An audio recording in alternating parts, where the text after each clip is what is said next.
안녕하세요 교수님. 2학년 2반 김다정입니다. 추석 연휴는 잘 보내고 계세요? 저는 주말에는 교회에서 쭉 있었고 이번 연휴에 집에서 동생들과 그렇게 시간을 보냈고요. 학기 초에 적응하느라고 힘들어서 빠졌던 살이 다시 명절 때 다시 다 붙었어요 저한테. 아주 다시 살이 쪄서 조금 속상하지만 이렇게 드디어 제가 멀티캠도 성공할 수 있어서 오래 걸렸어요. 며칠 동안 밤늦게까지 새벽 늦게까지 해서 겨우겨우 해서 이 과제를 할 수 있어서 이번 연휴가 저한테 너무 좋았던 것 같습니다. 그래서 이번에는 2주차 선행학습 강의 영상 보시면서 발표하겠습니다.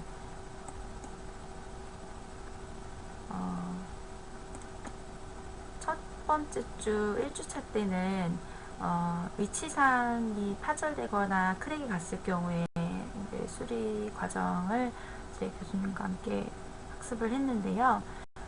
그때 가장 중요했던 게 이제 틀니의 정확한 그 외형 복원이 가장 중요했었어요. 그래서 이제 깨진 파절된 이제 조각이 조금이라도 유실됐을 경우는 정확한 양형을 얻을 수 없기 때문에 이제 기공사의 손으로는 수리가 안 된다는 거, 그런 이유 때문에 안 되는 거였거든요. 그래서 그것이 가장 이제 중요한 내용이었고, 이번에도 2주차에 배우는 인공치 수리 과정에서도 또 마찬가지로 가장 중요한 바탕이 되는 내용은 똑같이 수리 전의 문자와 마찬가지로 같은 형태로 이제 복원을 하는 게 가장 주된 포인트였다는 거를 알 수 있어요.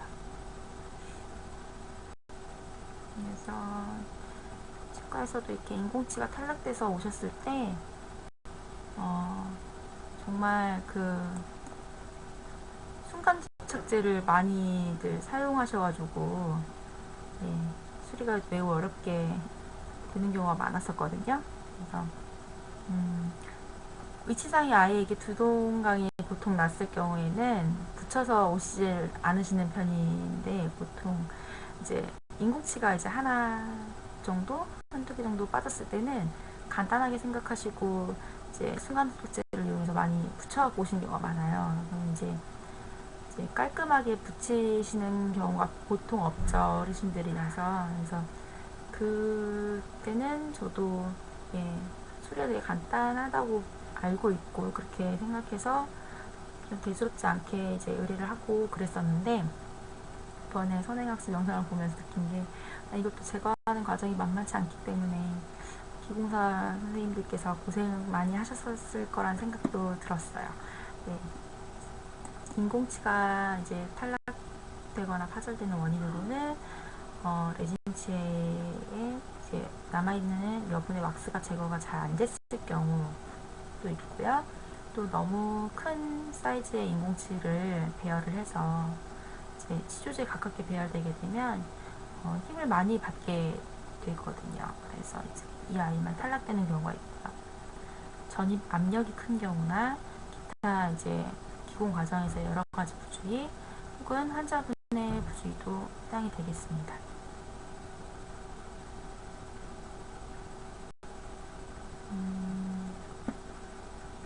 이렇게 여러 가지 원인이 있을 수 있고요.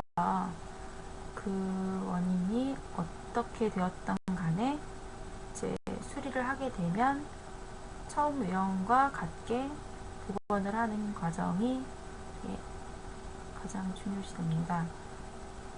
그래서 기공 그 수리 과정을 조금 자세히 이제 볼 필요가 있을 것 같아요.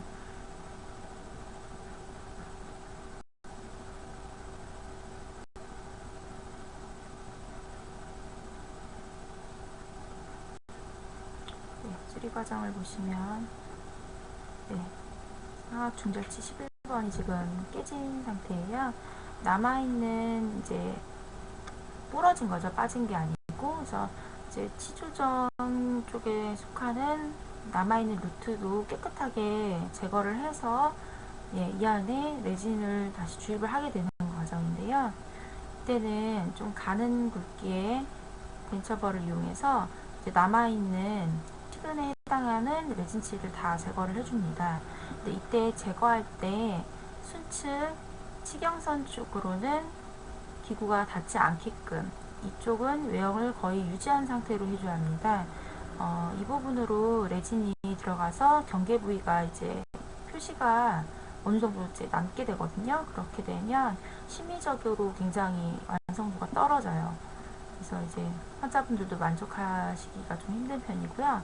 그래서 이 부위는 닿지 않게 해주시는 게 중요하고, 여기 보시는 거는 이쪽에는 유지공을 형성을 해서 레진이 화학적으로 결합하고 또 물리적으로도 좀 더 결합이 잘 되도록 해주는 과정입니다. 보시면 여기 다시 한번 맞춰본 거예요. 인공치를 넣어서 이제 위치를 확인하고요. 여기는 구개면에서 봤을 때 여기 공간 보이시죠? 이쪽으로 핑크 레진을 믹스해서 혼합해서 주입하게 됩니다. 그래서 이쪽은 보이지가 않아서 부계측은 괜찮지만 순축으로는 가급적이면 레진이 많이 이제 과잉돼서 보이지 않게 하는 게 중요합니다. 여기 보시면 이렇게 상대적으로 구개면에 비해서 많이 티가 안 나죠. 레진을 주입을 하고 이제 중합을 하고요. 압력에서 압력하에 중합을 한 후에 이제 과잉의 레진을 제거하고 허미스와 로즈를 이용해서 연마를 하게 됩니다.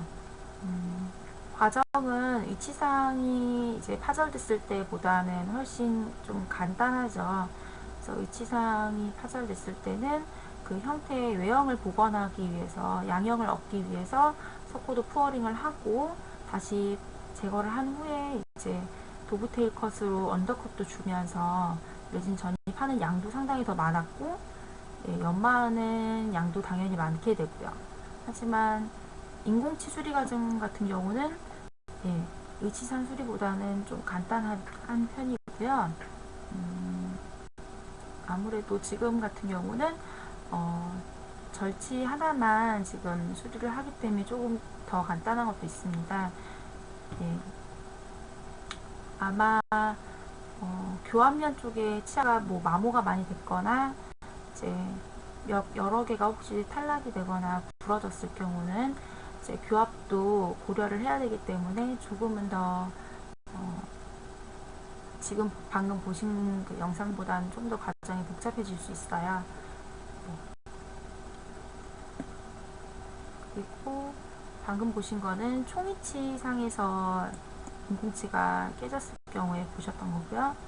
다음에는 이제 국부위치에서도 인공치의 수리 과정이 같기 때문에 국부위치 영상으로 한 번 더 학습을 하고 마무리를 하도록 하겠습니다.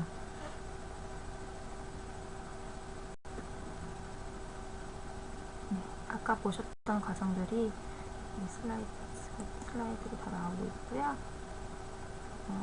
국부위치에서 지금 클래스프 옆에 치아가 굉장히 마모가 많이 됐어요.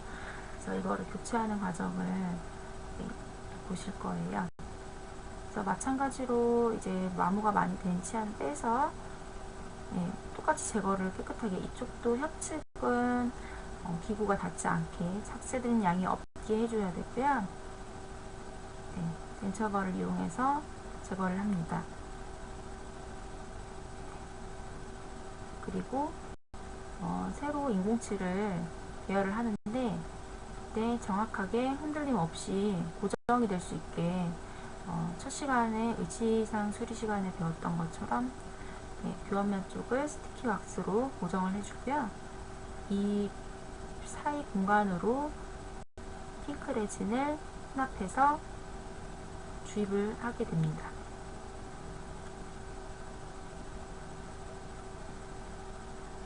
파우더와 리퀴드를 혼합하는데 리퀴드의 양이 조금 더 들어가야 이제 흐름성이 있기 때문에 전입이 좀 더 수월할 수 있을 것 같고요.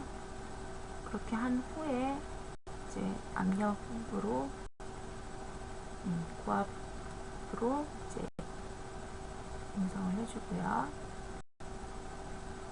이때 뜨거운 물로 하는 것보다는 압력이 가해져야 훨씬 기포가 덜 생기고, 예, 수리 후에 외형도 훨씬 더 깔끔하게 나오기 때문에 가급적이면 압력을 이용해서 수리하는 것이, 예, 중화를 하는 것이 좋겠습니다. 압력 끝난 후에는 또 마찬가지로 똑같이 이제 연마를 해서 이렇게 수리가 완성이 됐습니다. 이렇게 간단하게 선행학습을 하는 것도 아무것도 하지 않았을 때보다 훨씬 강의 시간에 더 내용이 잘 이해가 되고요.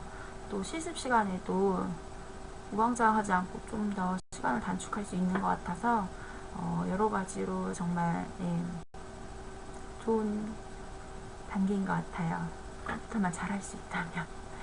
그래서 이것도 지금 제 얼굴이 계속 여러 번 잘려서 하고 또 하고 또 하고 하는데도 그래도 또 떨리고 많이 버벅거리고 그러네요. 여러 번을 녹화를 해도 대본이 있는 게 아니라서 할 때마다 많이 말도 달라지고 아직은 좀 더 시간이 필요할 것 같습니다. 더 연습 많이 해서, 네, 그리고 더 많이 배워서 좀 더 용어나 이런 흐름 같은 것도 좀 더 원활하게, 예, 프레젠테이션 할 수 있게 좀 더 많이 노력을 해야 될 것 같아요.